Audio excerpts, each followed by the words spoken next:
Avonlea, Chapter 11, Facts and Fancies. Teaching is really very interesting work, wrote Anne to a Queen's Academy chum. Jane says she thinks it is monotonous, but I don't find it so. Something funny is almost sure to happen every day, and the children say such amusing things. Jane says she punishes her pupils when they make funny speeches, which is probably why she finds teaching monotonous. This afternoon, little Jimmy Andrews was trying to spell speckled and couldn't manage it. Well, he said finally. I can't spell it, but I know what it means. What? I asked. St. Clair Donnell's face, miss. St. Clair is certainly very much freckled, although I try to prevent the others from commenting on it, for I was freckled once, and well do I remember it. But I don't think St. Clair minds. It was because Jimmy called him St. Clair that St. Clair pounded him on the way home from school. I heard of the pounding, but not officially, so I don't think I'll take any notice of it. Yesterday, I was trying to teach Lottie Wright to do addition. I said, if you had 3 candies in one hand and 2 in the other, how many would you have altogether? A mouthful, said Lottie. And in the nature study class, when I asked them to give me a good reason why toads shouldn't be killed, Benji Sloan gravely answered, because it would rain the next day. It's so hard not to laugh, Stella. I have to save up all my amusement until I get home, and Marilla says it makes her nervous to hear wild shrieks of mirth proceeding from the east gable without any apparent cause.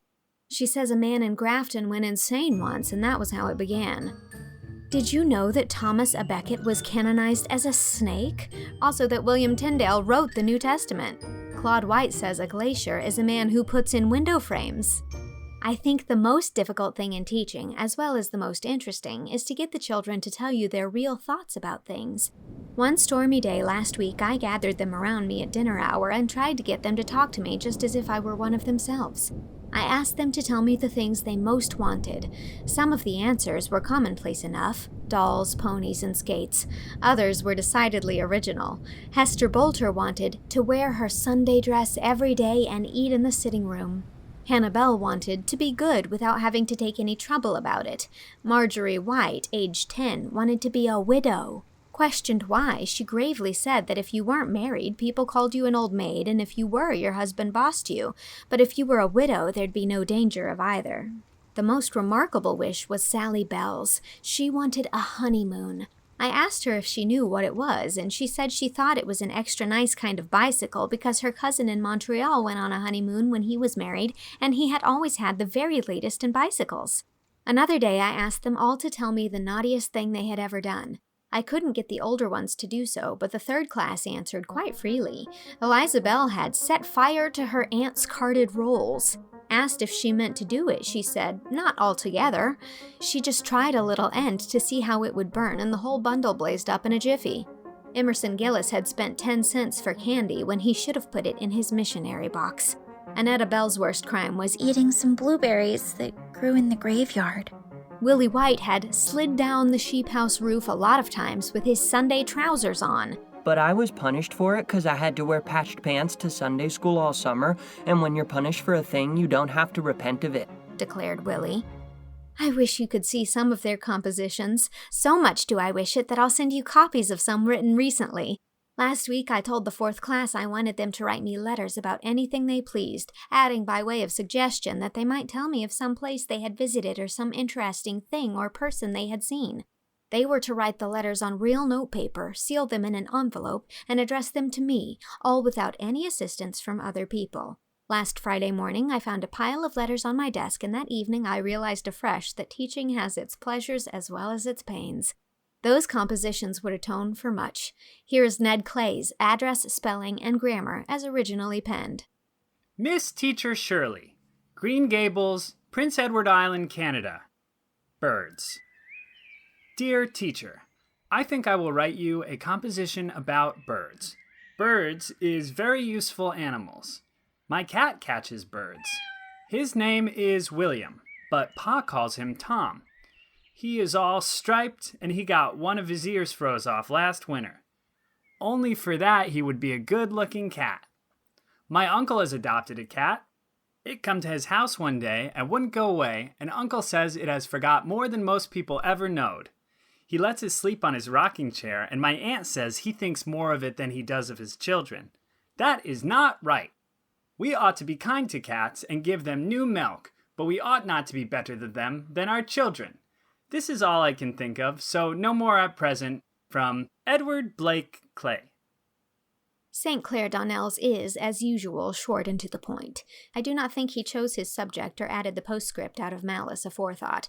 It is just that he has not a great deal of tact or imagination. Dear Miss Shirley, you told us to describe something strange we have seen. I will describe the Avonlea Hall. It has 2 doors, an inside one and an outside one. It has 6 windows and a chimney. It has 2 ends and 2 sides. It is painted blue. That is what makes it strange. It is built on the Lower Carmody Road. It is the 3rd most important building in Avonlea. The others are the church and the blacksmith shop. They hold debating clubs and lectures in it, and concerts. Yours truly, Jacob Donnell. P.S. The hall is a very bright blue. Annetta Bell's letter was quite long, which surprised me, for writing essays is not Annetta's forte, and hers are generally as brief as St. Clair's. Annetta is a quiet little puss and a model of good behavior, but there isn't a shadow of originality in her. Here is her letter. Dearest teacher, I think I will write you a letter to tell you how much I love you. I love you with my whole heart and soul and mind, with all there is of me to love, and I want to serve you forever. It would be my highest privilege. That is why I try so hard to be good in school and learn my lessons. You are so beautiful, my teacher. Your voice is like music and your eyes are like pansies when the dew is on them. You are like a tall, stately queen. Your hair is like rippling gold. Anthony Pye says it's red, but you needn't pay any attention to Anthony. I have only known you for a few months, but I cannot realize that there was ever a time where I did not know you, when you had not come into my life to bless and hallow it. I will always look back to this year as the most wonderful time in my life because it brought you to me. Besides, it's the year we moved to Avonlea from Newbridge. My love to you has made my life very rich, and it has kept me from much harm and evil. I owe this all to you, my sweetest teacher. I shall never forget how sweet you looked the last time I saw you in that black dress with flowers in your hair. I shall see you like that forever, even when we are both old and gray. You will always be young and fair to me, dearest teacher. I am thinking of you all the time, in the morning, and at noontide, and at the twilight. I love you when you laugh and when you sigh, even when you look disdainful.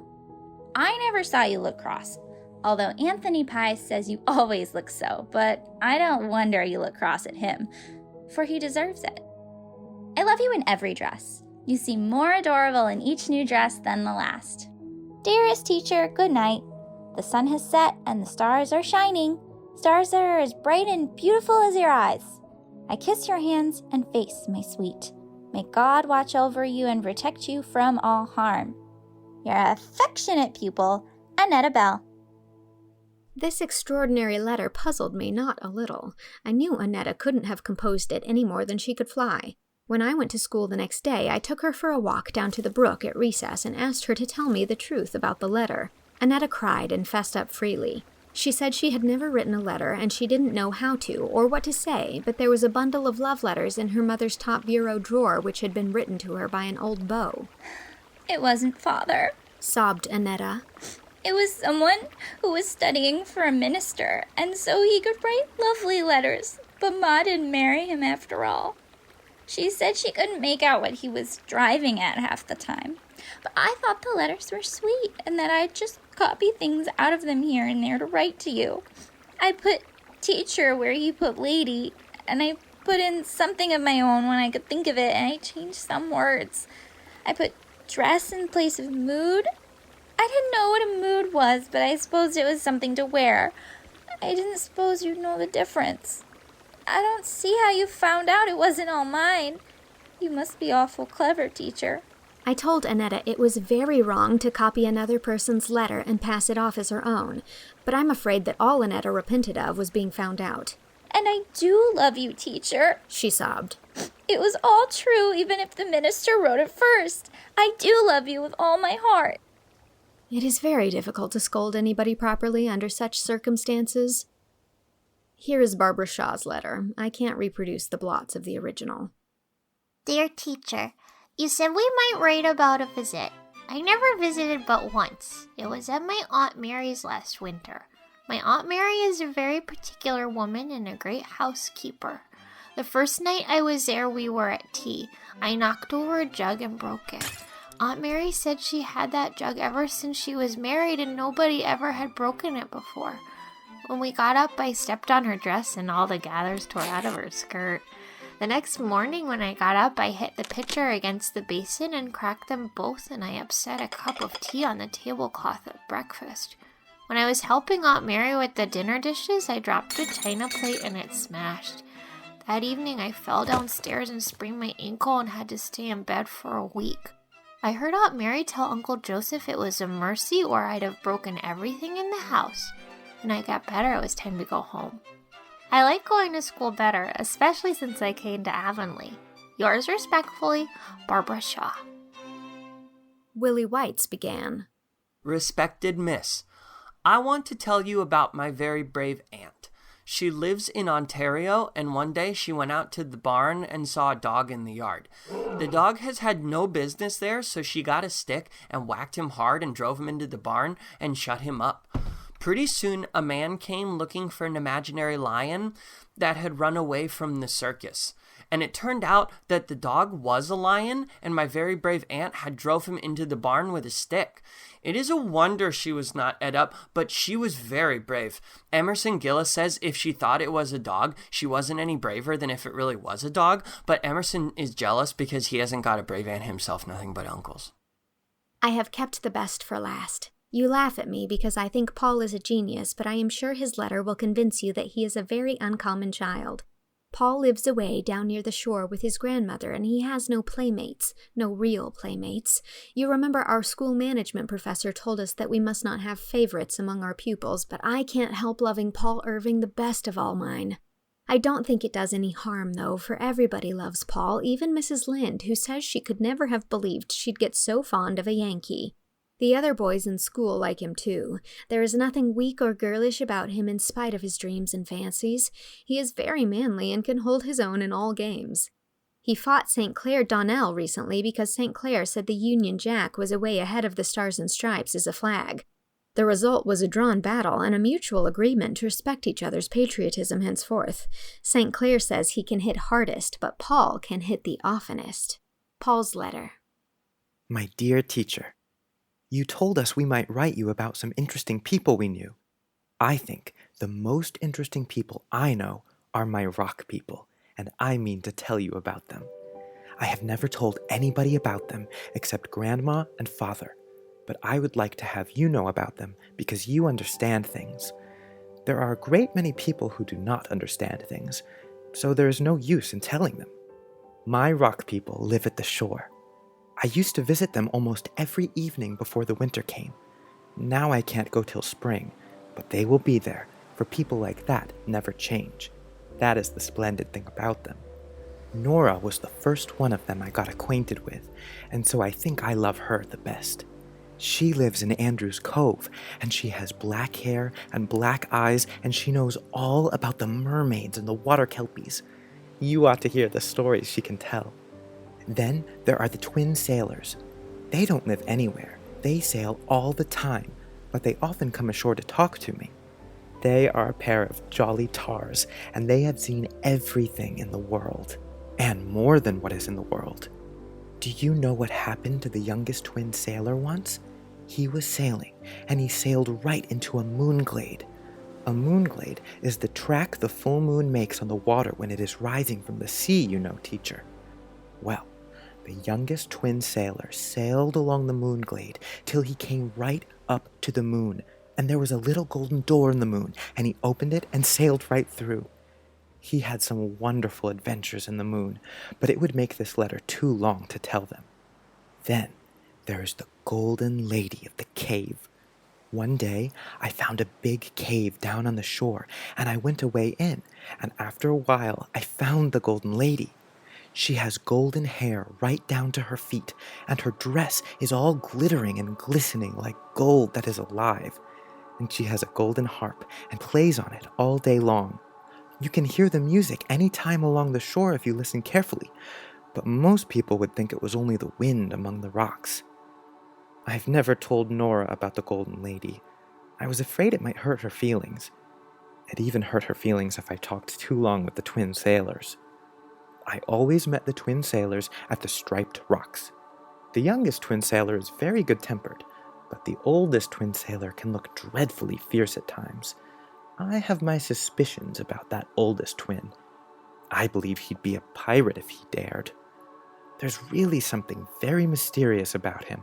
He swore once, and I told him if he ever did it again, he needn't come ashore to talk to me, because I'd promised Grandmother I'd never associate with anybody that swore. He was pretty well scared, I can tell you, and he said if I would forgive him, he would take me to the sunset. So, the next evening when I was sitting on the Striped Rocks, the oldest twin came sailing over the sea in an enchanted boat, and I got in her. The boat was all pearly and rainbowy, like the inside of the mussel shells, and her sail was like moonshine. Well, we sailed right across to the sunset. Think of that, teacher. I've been in the sunset. And what do you suppose it is? The sunset is a land all flowers, like a great garden, and the clouds are beds of flowers. We sailed into a great harbor, all the color of gold, and I stepped right out of the boat on a big meadow all covered with buttercups as big as roses. I stayed there for ever so long. It seemed nearly a year, but the oldest twin says it was only a few minutes. You see, in the sunset land, the time is ever so much longer than it is here. Your loving pupil, Paul Irving. P.S. Of course, this letter isn't really true, teacher. P.I.